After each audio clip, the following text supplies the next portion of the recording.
welcome everyone to today's session about the Fulbright Specialist Program. My name is Amira Nelson, and I am based at World Learning in Washington, D.C., which is the cooperating agency for the Fulbright Specialist Program. Um, at this point, I'm going to turn my video off just so that we can manage bandwidth issues for anybody. But for everyone joining who maybe is just getting started, I usually just like to have this little slide up to take care of some housekeeping. Just as a friendly reminder, please make sure to mute your telephone or your computer microphone. That'll just help us prevent any audio feedback. And as we go through today's presentation, if you have any questions that come up, feel free to utilize the chat function in Zoom, and I'll do my best to address questions throughout the presentation as possible, but I'll also make sure to leave some time at the end of the presentation for question and answer as well. So let's go ahead and get started. So we're talking about the Fulbright Specialist Program today. I'll give you an overview of the Specialist Program. We'll talk about benefits for participating specialists, and then I will go over the eligible disciplines and host institutions for this program.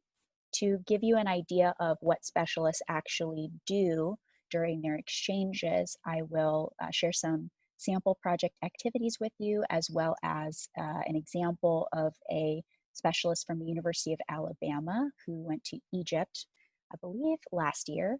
And then we'll dive more into the nitty-gritty of the program and talk about the eligibility criteria as well as the program application process.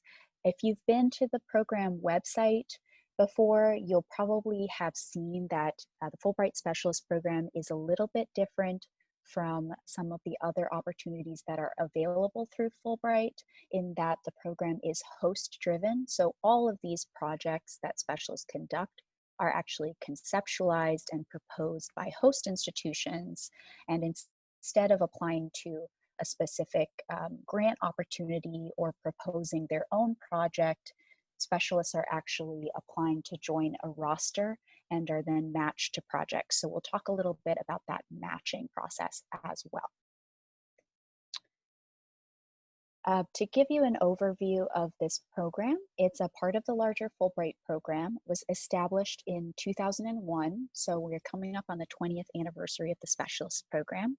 And World Learning serves as this program's implementing partner. So we support the grant administration and logistics, and we also help to administer the application process for this program. In terms of a very simple explanation of the Fulbright Specialist Program, this provides established and experienced U.S. academics as well as professionals with opportunities to complete a short-term exchange, and that exchange is based around a project that's designed by a host institution overseas. And these host institutions can be in any one of 160 participating countries and other areas such as the African Union, which is eligible to host specialists. When we say short term, these projects can be anywhere from a minimum of 2 weeks long to a maximum of 6 weeks long.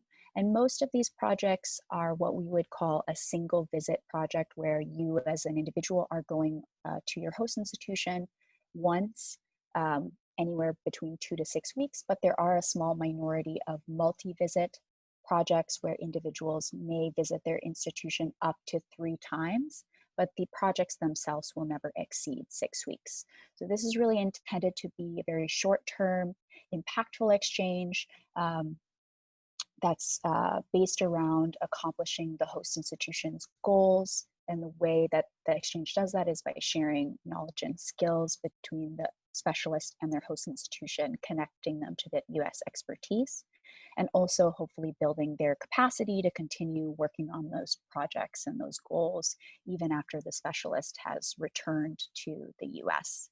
And ultimately the hope, I think as with all of the Fulbright program opportunities, is that these exchanges strengthen those connections between people in the United States and people around the world in order to work on priorities of global importance and contribute to kind of mutual understanding.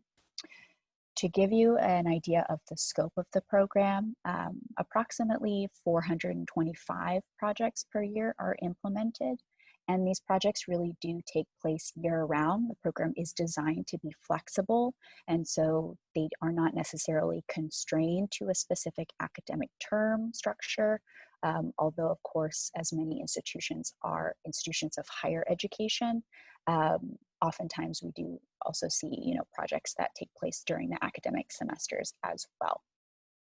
I will just note that at this time, as you might anticipate, because of the COVID-19 pandemic, there are actually no specialists that are currently traveling at this point in time. So a little bit later on in the presentation, I will address exactly how the pandemic is affecting the program at this time. And in particular, I'll talk about how it's affecting the application process. So you're already in this webinar, so I won't talk too much about the benefits necessarily of participating in the program, but I thought it might be helpful to cover some of the cost considerations for this program. Essentially, this is intended to be a fully funded program, and typically funding is provided from two different sources. The U.S. Department of State provides Fulbright specialists with funding for their round-trip economy class international airfare, transit allowance of $100 to cover costs associated with travel, a daily honorarium of $200 per day, and a limited health benefits plan. Host institutions are also contributing to hosting a specialist. They're also investing in that. Traditionally, they will provide lodging, meals, and in-country transportation for you for the duration of the grant period. So given the short-term nature, that's all stuff that is arranged for in advance, although it does vary depending on the host institution and the country's specific context. So to give you an example, in some cases, as a specialist, you might be staying in a hotel type of lodging, or in other cases, if you are in a host institution where they have short-term faculty housing, that may be where you're staying. But that is all something that the Department of State as well as World Learning all look at very carefully to make sure that those lodging, meal, and transportation arrangements are appropriate. To give you an idea of what types of projects are happening through the Fulbright Specialist Program, I thought it would be helpful to talk about the eligible project fields. There are 24 different eligible project fields for the Fulbright Specialist Program, and these fields govern both what types of projects are being proposed by host institutions, as well as the expertise and professional knowledge that specialists themselves have. However, this list of eligible project fields or disciplines isn't necessarily exhaustive. I will just clarify that within each of these disciplines, there are a number of what we would call specializations. And when you apply to join the Fulbright Specialist roster, you can actually select up to 5 specializations within a particular discipline if you would like to do so. You do need to keep in mind that you have to apply to only one discipline. So for those of you who maybe have made a career change in the past or have different expertise that covers a couple of these different project fields, just keep that in mind that you will ultimately need to select just one discipline to apply to, and that discipline will inform the makeup of the peer review panel that will be reviewing your application to the roster. So I'll just highlight a couple of specializations that or a couple of disciplines that I often receive questions about that aren't necessarily explicitly eligible disciplines. Individuals who have a background in the arts and humanities are welcome to apply to the program. I would suggest that you review the American U.S. Studies discipline because there are a variety of specializations in the arts and humanities available under that discipline. Additionally, I often get a lot of questions about nursing as well as psychology and some of those fields, those are available as specializations under the public and global health discipline. One thing to keep in mind about this program is it is open to a wide range of possible host institutions. So as a specialist, you might be matched to an institution of higher education. I would certainly say anecdotally that a large proportion of the institutions that host specialists are institutions of higher education. However, there are also government institutions, cultural institutions, NGOs, as well as medical institutions like public health organizations and teaching hospitals that are eligible to host specialists and do submit proposals to do so. Now we get to kind of the biggest question, one of the biggest questions that I get about the program, which is, but what do specialists do? So just keep in mind that these projects are designed to be short-term, flexible, and impactful. So for that reason, they really focus on transferring expertise and knowledge to the host institution, while the activities that a specialist will conduct are really under the purview of the host institution and based on the needs that those host institutions have self-identified. Something that all Fulbright Specialist projects have in common is that they focus on training, education, or capacity building activities rather than the specialist's individual research agenda if they have one. So really the focus again is on these short-term concrete activities rather than on conducting research. So I've included some of the most common examples of activities that we see being requested by host institutions: delivering seminars, trainings, or workshops, consulting on faculty or workforce development, developing academic or training curricula and materials, giving lectures at the graduate or undergraduate level, conducting needs assessments or evaluations for a program or institution, and supporting accreditation processes for a university. And I'll just add another one that I've seen becoming more common recently is supporting sort of strategic planning or strategic thinking type of functions, whether that's for an institution of higher education or one of the other eligible host institution types. Something to keep in mind that is relatively common about Fulbright Specialist projects is that oftentimes as a specialist, you may not necessarily be conducting just one of these activities, but rather most of the time an institution will request that you conduct a couple of different activities, oftentimes with different stakeholder groups, just in an effort to sort of spread the impact of your expertise as much as possible. So for example, something that would not be unusual is to spend a large portion of your time delivering seminars and trainings, but also being pulled into one-on-one meetings with different faculty, to discuss their curriculum or research agendas, and then maybe giving a public lecture on an area of expertise. To try to illustrate this further, and I apologize, I think I'm using the wrong slide because this actually is not a picture of Fran, but I've included an example of Fran O'Neill, who's a faculty member within the Capstone International Center. She was hosted last year by Prince Al Walid Center of American Studies and Research at the American University of Cairo. And kind of in line with what I alluded to earlier, she did a couple of different activities during her Fulbright Specialist grant. So one of the main focuses of her project was to serve as a guest lecturer and kind of provide insight into American foreign policy in the MENA region in about 6 different political science courses at American University in Cairo. But she was also asked to deliver a larger university and public lecture on US foreign policy and spend quite a bit of time meeting with faculty regarding their honors programs, since I believe she used to lead the honors program at University of Alabama, as well as kind of serve as this public face of Fulbright's during events in honor of AUC's 100th anniversary. All right.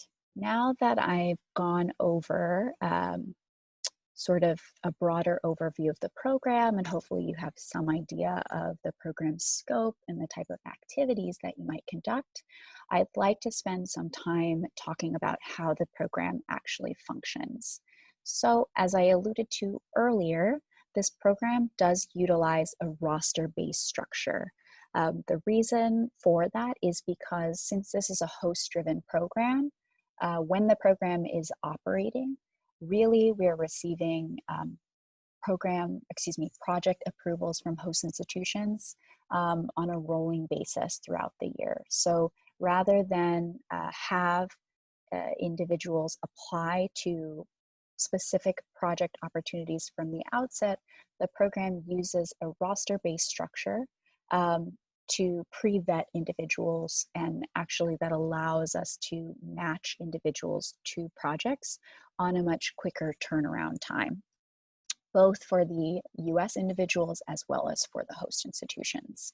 So when you apply online through our website, fulbrightspecialist.worldlearning.org, what you're actually applying to is the Fulbright Specialist roster, which again is that pre-vetted group of individuals who have been deemed to be eligible to be matched to a specialist project. So once you apply online, after you complete your application, World Learning will conduct a technical eligibility review just to make sure that, simply that your application is complete and that you are in fact eligible for the program. And presuming that all of that is in order, your application is actually independently reviewed by a peer review panel. And I'll talk a little bit more about the peer review panel in a few moments. If that peer review panel recommends you to join the roster, you will then be placed on that roster for a 3-year period, and that is the period during which you're eligible to actually be matched to these projects.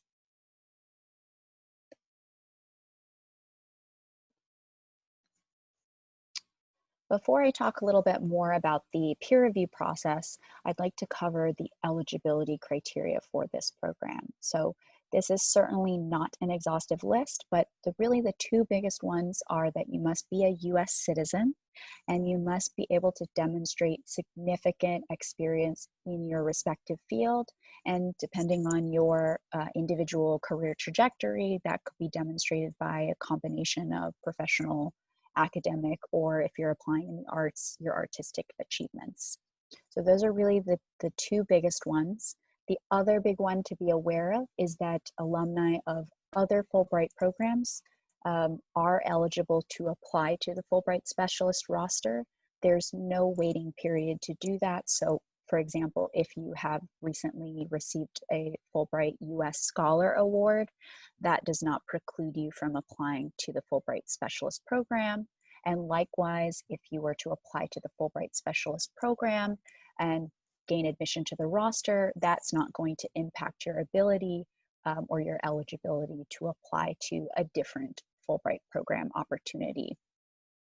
The main thing to keep in mind with that is if you were admitted to the roster and you were also to receive an award through another Fulbright program, such as the US Scholar Program, you would just need to keep in mind that you wouldn't be able to conduct both of those awards at the same time. There is, however, a waiting period of 24 months for any individuals who have previously been admitted to the Fulbright Specialist roster. So if you do choose to apply to the roster, once your tenure expires, you're welcome to reapply to the roster, but you need to wait 24 months until 24 months after your last roster tenure date ended.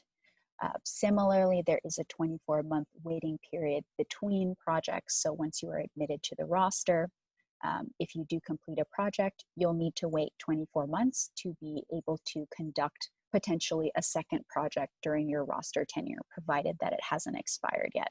So I know that's a little bit confusing to illustrate verbally, so if that flew over anybody's head, don't worry, it definitely flew over mine when I first started doing outreach for this program. So if you'd like me to go over that again at the end of the presentation, just shoot me a message in the chat.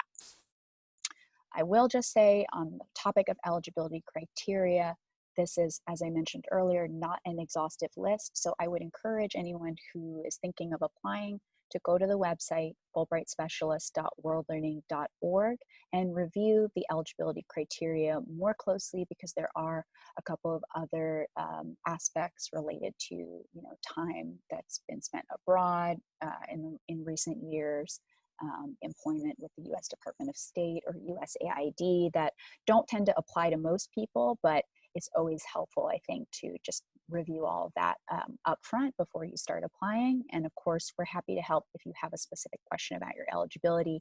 Just shoot us an email. In terms of the online application components, this application takes place completely online through our website, fulbrightspecialist.worldlearning.org. It is a fairly straightforward application process. You'll need to provide your personal information, such as date of birth, address, all that good stuff, information about your education, as well as your past and current employment, an upload of your resume or CV. Keep in mind the resume or CV is capped at 10 pages. So you may need to kind of revise your current CV to just cover the highlights. Lastly, you'll need to provide responses to 2 essay prompts, as well as contact information for 3 reference contacts. So once you complete your section of the application, those contacts will get an automated message from us informing them that they are now able to complete an online reference form. That reference form shouldn't really take them more than 15 minutes to a half an hour to complete. And once at least 2 of those reference contacts have completed that form, your application will be considered completed. So just want to get all that out there up front. Your references don't have to fill out a specific letter or anything like that. There are a couple optional components of the application, one being geographic preferences, if you have any, and the other being any language skills that you may have. Those are definitely they're optional. They're not something that's being necessarily considered closely by the peer review panel when they review your application. That information is really more something that we ask for up front, because if you are recommended for admission to the roster, we often use that information to help us identify who might be possible matches for certain projects. I'd like to go into a little bit more detail related to the actual essay prompts, since I will say that that is probably the part of the application that you're likely to need to spend the most time on. There are 2 essay prompts that you will need to respond to. Each essay is capped at approximately 1,500 words. So the first essay does ask that you, 1, describe why you're interested in serving as a Fulbright specialist, and also how your participation is going to benefit a potential host institution abroad, as well as your institution or employer in the United States. And as part of that prompt, you'll need to provide specific examples of activities that you might be interested in leading or completing at your host institution as part of your exchange. So let's break that down a little bit, right? Because there's a lot there. Part 1 really gets at that question, why Fulbright? Why the Fulbright Specialist Program? But you'll also need to address not just why you want to serve as a Fulbright specialist, but also how your participation in the program is going to benefit a wide range of stakeholders. So as you respond to that larger part of the prompt about why you want to serve as a Fulbright Specialist Program, make sure not to lose sight of the component of this prompt that does ask you to reflect and think a little bit about how you plan to expand the benefits of participation in the program beyond just yourself. And I will just flag again that part about the specific examples of activities. I get a lot of questions about this section of the prompt, and I just will clarify that. And I think the reason for that volume of questions is sometimes applicants might not be sure what types of examples would be the best to include, because of course, with this being a host-driven program, they may not necessarily know what a potential host institution might need, or where in the world they may be, you know, all of that sort of information. So my guidance on that would be not to get hung up on providing an example of every possible activity that you might be equipped to conduct. This section of the prompt is really more to help you articulate to the peer review panel what you feel like your strengths would be within the structure of the Fulbright Specialist Program, which again is intended to be a very short-term, flexible, and impactful exchange. So reflecting on your professional experience and kind of thinking more about, okay, in a period of 2 to 6 weeks, how could I really use my expertise to best help a host institution abroad? So I would encourage you to kind of stick to like a best of examples of different activities that you might be interested in leading, and not necessarily be too concerned on coming up with examples that you feel like, I mean, they should definitely be activities that it's reasonable to think that a host institution would be interested in having being conducted at their institution, but don't get too hung up on, you know, creating activities with a very, very specific host institution in mind. In terms of the second essay prompt, this prompt really addresses more the international context of the Fulbright Specialist Program. You're asked to describe any previous experience that you have working in an international environment and why you believe that you would be effective serving as a Fulbright Specialist at a host institution abroad. I will just point out for this prompt that it's not a prerequisite or an eligibility criteria of the specialist program to have prior professional experience in an international setting. So this prompt does make allowances for that. You're welcome to talk about strategies that you would employ to be successful while serving as a Fulbright specialist in a cross-cultural context. Or, for example, if you work with international populations at the University of Alabama, to talk a little bit about your previous approach to working in a cross-cultural environment here in the United States. All right, so now I'm going to talk a little bit about the actual peer review process, which I alluded to earlier. This program does vary a little bit from some of the other Fulbright programs in that there actually is no specific annual deadline for applications to the Fulbright Specialist roster. Instead, World Learning convenes peer review panels approximately 6 times per year, and those review panels review any applications that have been completed to that date. So for example, the next upcoming deadline is January 13th. So if you complete your application and at least 2 of your references get their reference forms in by January 13th, you will hear from us on February 12th regarding whether the peer review panel has recommended you for admission to the roster. If you start your application and you don't happen to finish it by the 13th, or say, you know, your references don't get their forms in, that's not going to negatively impact you. It will just mean that your application will sit in the application system until it's completed, and at that point will then be reviewed by a peer review panel. So I'll talk a little bit about the panels themselves. They are comprised of 3 individuals from the same general field as the applicant, and the way that is determined is based on the discipline and the specializations that that individual selects when they apply to the program. So again, going back to anybody who has more of an intersectional area of expertise, you know, just reflect on the fact that whatever discipline you select is going to influence the background of the peer review panel that is reviewing your application. You know, that may mean you might want to, if you've got expertise in kind of 2 different disciplines, you might want to maybe describe or break down some of the jargon in that secondary discipline, for example, because the peer review panel may not necessarily have that expertise in that secondary discipline that you haven't necessarily applied under, if that makes sense.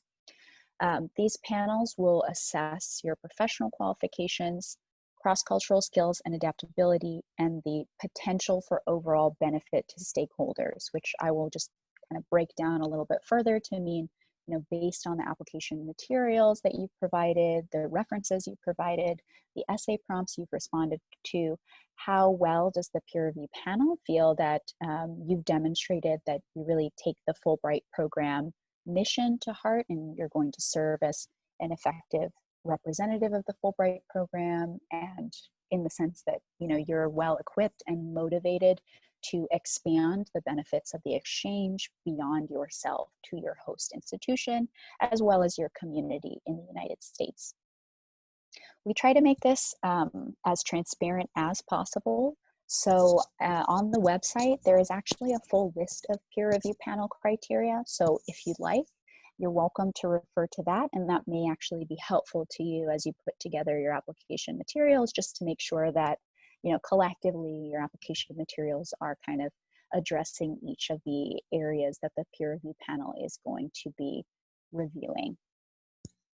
At this point, I do want to clarify how the application process has been impacted by the COVID-19 pandemic. So as I mentioned at the beginning of the presentation, at this time, there are actually no projects that are taking place. Those projects have been on hold since March. And so for individuals who apply during this time, what will happen is that, for example, if you apply by January 13th, you will still receive a notification from us on February 12th about whether you have been recommended for admission to the roster or not. But if you have been recommended for admission to the roster, World Learning will actually not formally begin your 3-year roster tenure until the program can safely resume. And the reason for that is so that you don't use up part of your 3-year roster tenure during a period of time when travel is not able to take place through the program.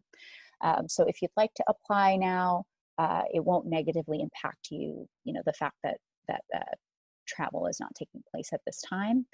And if you choose to apply later, that also, won't be necessarily like, there's no particular benefit to applying now or waiting to apply until later. It's really just based on when you feel you are ready to apply and when you have the bandwidth to do so. All right, so before I open things up to questions, I do want to spend some time talking about the matching process for this program. There are a couple different ways that individuals can be matched to a Fulbright Specialist Program. So once you are admitted to the Fulbright Specialist roster, you will receive access to an online portal. It'll be the same portal through which you submitted your application, and you will have access to that for all 3 years of your 3-year roster tenure. And this is going to be the main tool through which you are going to be able to view and express your interest in available open projects. So when you log in, this is once you're admitted to the roster and your roster tenure formally begins. When you log into the portal, what you'll be able to see is a list of available projects, and you'd be able to review key information about each of those projects that are seeking a specialist. So when I say key information, that's information like what is the name of the host institution, what is the stated need that they have for a Fulbright specialist, what are the goals of the exchange, what are the types of activities that the host institution envisions a specialist would conduct during the exchange, as well as how long they're envisioning the specialist would be based at their institution, as well as any specific dates that they might have in mind and whether there is any flexibility around those dates. And lastly, sort of a general kind of vision that the host institution has for the specialist qualifications in terms of whether there are any knowledge, any areas of expertise or experience that they are absolutely looking for a specialist to have, as well as any knowledge areas or professional experiences that they're hoping that somebody might have. So when you review all that information and you decide that you are interested in being considered as for a specialist for that particular project, you would submit a statement of interest, which is a maximum 300-word statement. You'll also have the opportunity to upload a new copy of your CV or resume and comment on your availability. There's an internal deadline for each of those available open projects, and once that internal deadline has closed, the qualified candidates are then sent to the host institution, who ultimately is the one to review and select a finalist. So once that institution has selected a finalist, if you've been selected as their top choice candidate, World Learning would then facilitate a conversation between you and the host institution to talk about the project and just really make sure that everybody is on the same page about what the project is going to look like, everyone's availability. You would have a chance to discuss any questions you might have with the host institution, and likewise, they would have a chance to ask you about, any questions that they might have based on your statement of interest, just to really make sure that both of you feel confident that it is going to be a mutually beneficial match. And provided that both of you do feel that way, we'll then, put the wheels in motion to begin administering that grant. Just a few words that I'll say about this process. I think, in this sense, this is a kind of a two-phase process where you'll need to apply to the roster, and then there's a process through which you'll potentially be matched to a project or multiple projects. And so in terms of tips for folks who have been admitted to the roster, I would really encourage folks to be proactive in the matching process, particularly with applying to open projects through the portal. As I mentioned earlier, projects are being proposed by host institutions on a global level, really on a rolling basis. So the projects that are available in the portal are going to shift throughout the year. So it's important to periodically review those available projects to make sure that you don't miss out on something that could potentially be a good match for you. World Learning will also send each roster member a monthly update about projects that are available to try to highlight that. But it's, I think, definitely good to be proactive in that process. The other thing I'll just highlight in terms of tips for individuals once they've been admitted to the roster is to really consider that the information that the host institutions are reviewing is just the information that you submit in your statement of interest, as well as the CV that you upload. So the host institution is not necessarily going to review the information that you submitted when you applied to the roster.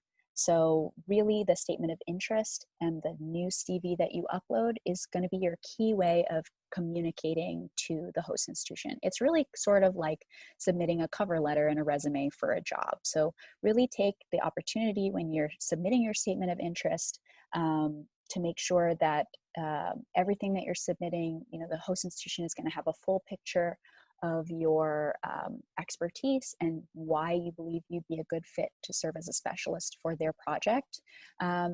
You may want to review the project description and make sure you're addressing, for example, any key knowledge or skills that they've said that they're really looking for in a specialist, or talk about, how you would approach some of the activities that they're looking for a specialist to conduct. I will also note, I said there were a couple ways to be matched to a project. The second way is that when host institutions submit their proposals, they can choose to request a specific individual to serve as a specialist for their particular project. They do need to provide a very strong justification for why they need that specific individual. And this is typically the case if they have like some sort of prior affiliation with the candidate, or potentially they have an affiliation with the University of Alabama, for example, and an individual was specifically recommended to them through their contacts at the institution. In those cases, the individual does still need to be eligible for the project. That means they need to have been admitted to the Fulbright Specialist roster, and they need to meet all of the waiting period criteria and be on the roster at the time that the host institution would like the project to take place. But provided that all of that is the case and the specialist candidate is interested in conducting the project, then we would proceed with grant administration for that project as well. So on that note, I would like to kind of close out and start opening up the floor for questions. I will leave my email here. This is a general email inbox, but I manage this along with my colleagues at World Learning. And I definitely encourage folks to check out the website, especially if you're also kind of thinking or wondering what other types of projects have taken place. We have a lot of articles up on the website that provide examples of successful past projects, as well as a directory where you can look up recent alumni who have participated in the program in the last couple of years, including several alumni from the University of Alabama beyond just Dr. O'Neill, who I highlighted earlier. But before I start looking at the questions, I'll just say thank you so much, everyone, for joining today. I really appreciate you spending your time on a Monday afternoon to come and learn a little bit about the specialist program. And I hope we'll see some applications from y'all. All right, so I will just open up my chat box here.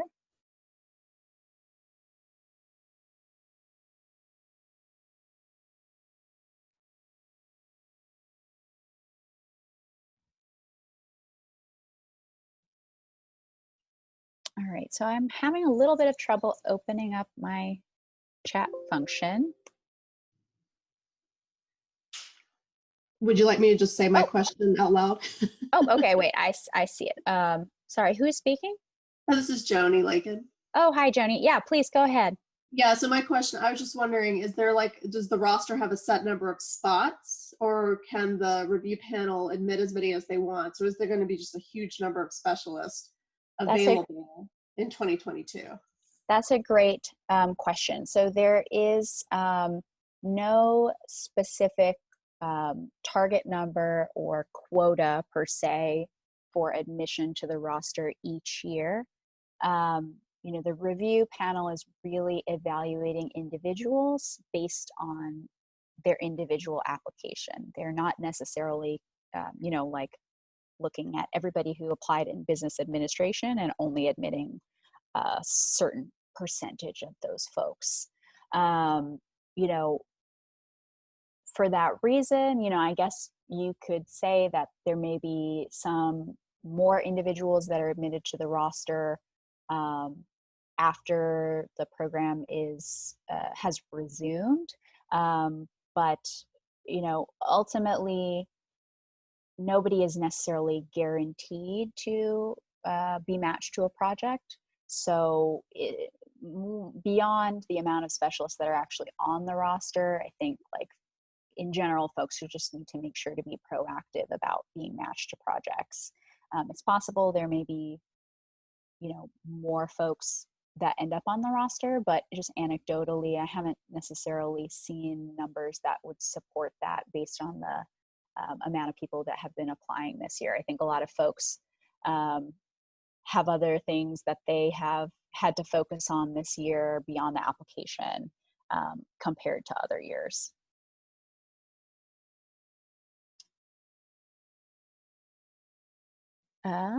Okay, I'm now, sorry about that, folks. I was able to get my other questions. I did get a question about, can US nationals apply?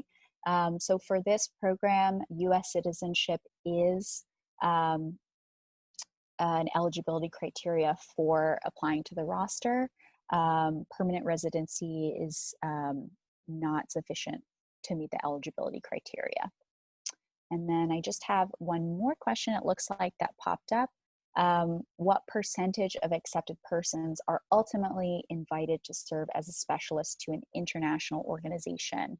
I wish that I had a better answer for you, Robin, but unfortunately, I don't really have specific data or percentages to share on that front because of the way that the application process is rolling. I mean, people are being admitted to the roster approximately 6 times per year. And so they're also all rolling off the roster on a rolling basis. Similarly, projects are being approved and are being matched on a rolling basis throughout the year. It's been very difficult to really come up with an accurate percentage of people that are, or like a specific likelihood of people that are going to be matched to a project. And again, keep in mind that there's 24 different disciplines, so there's really a wide range of expertise that people have. So, you know, if somebody is applying to the roster and they are, and we've had this before, somebody who is an expert in the circus arts, you know, they may not necessarily see as many projects that may be applicable to their very, very niche area of expertise as somebody who, you know, has expertise in, you know, curriculum development, for example. So I go into that kind of lengthier explanation, not to try to not answer your question, but to kind of provide a little bit more context, if you will, about why I don't necessarily have a specific percentage to share. Could the program last longer than 6 weeks? Alternatively, could it be multiple trips of shorter trips? So I'll break down your question. The program exchanges are capped at 6 weeks, but projects can take place over multiple trips. And whether or not that is the case is at the discretion of the host institution. So some host institutions feel that it's more effective to have a specialist come for multiple trips. And if that's the case, they can request that a specialist come up to 3 times to the institution. But that is the total length of the time that the individual is going to spend at the institution cannot exceed 6 weeks, and it also can't be shorter than 2 weeks. So hopefully that helps address your question. I do have a question about a couple of questions. One, if you have dual citizenship, can you apply to your second country of citizenship? And I would take this to mean, can you apply to a project that takes place in the country where you have a second citizenship? The answer is yes. Although, you know, depending on the country-specific nuances, you know, that would definitely be more of an individual discussion in terms of logistics about, you know, traveling under your US passport. So you can certainly apply to projects that are taking place in your second country of citizenship. The second question is, can someone currently on the roster be a recommender? Yes, they can be. Really the main thing to keep in mind with your recommendation forms is, you know, to make sure that they are professional references rather than personal references, because they're really going to be asked to comment on those 3 key areas of criteria that I mentioned earlier that the peer review panel is going to be looking at. So your cross-cultural adaptability and skills, your expertise area, as well as the potential benefit for you to benefit the potential likelihood for you to benefit all of the different stakeholders in this program, including your host institution, as well as your US institution and or community. I do have a question about whether the project can be combined with other sources of funding to allow for longer participation. You know, really these projects are intended to take place and be fully funded by the Department of State. I don't necessarily want to provide you with specific guidance on this because it sounds like there is a lot of other potential details that need to be filled in. But if you'd like to email us with this question and maybe a little bit more of the specifics that you have, at this time. If you do have any additional specifics, we'd be happy to kind of help address that. I will say certainly there are in the past specialists that have elected to stay longer in the host country if they have other things that they'd like to do beyond the grant themselves. So, that is certainly been a possibility in the past. Great. Okay, I see questions are trickling in. I have a question about eligibility for individuals with previous scholar awards. If someone has had a scholar award and a specialist award, are there more opportunities for additional specialists or Fulbright scholar awards? So I won't necessarily comment on additional eligibility for the U.S. Scholar Program. My colleagues at IIE would be really the best folks to provide you with the most up-to-date guidance on that. However, there's not necessarily any lifetime limit per se on Fulbright grants. So if you've already had a scholar award and a specialist award, that doesn't prevent you from reapplying to the Fulbright specialist roster, provided that you've already passed that 24-month waiting period after your last roster tenure expired, or in some very small amount of cases, you might have conducted a project at the very end of your tenure, and so your project ended slightly after your roster tenure. If that's the case, 24 months from the end of your project. I just keep in mind that when you are applying, if you have been a previous Fulbright award recipient, I think that's certainly indicative of your understanding of the program, what it means to be a Fulbrighter, what it's like to go to another country, but it's certainly not a guarantee that you'll be admitted to the roster.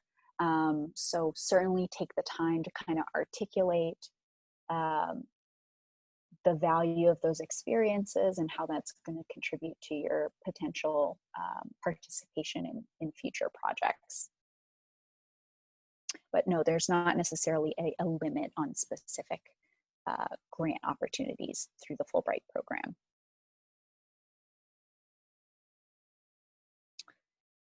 It looks like that was the last question. I think I see Mary popping in just with a link to all of the other International Education Week events that have been planned by the folks at the Capstone Center. I don't know, Mary, did you want to say anything to close out? Oh, yes. Yeah, no, that's it. I just want to thank everyone again for joining us. And I can't say this enough. Please share this schedule events with your students. We do have the Fulbright student program on Wednesday from 3:30 to 4:30. We just ask that students register, and you can access the link from our website. So that's it. Wonderful. Well, thank you so much, everyone, for joining on behalf of World Learning and the Fulbright Specialist Program. And hopefully we'll see some applications from folks. Okay. Take care, everyone.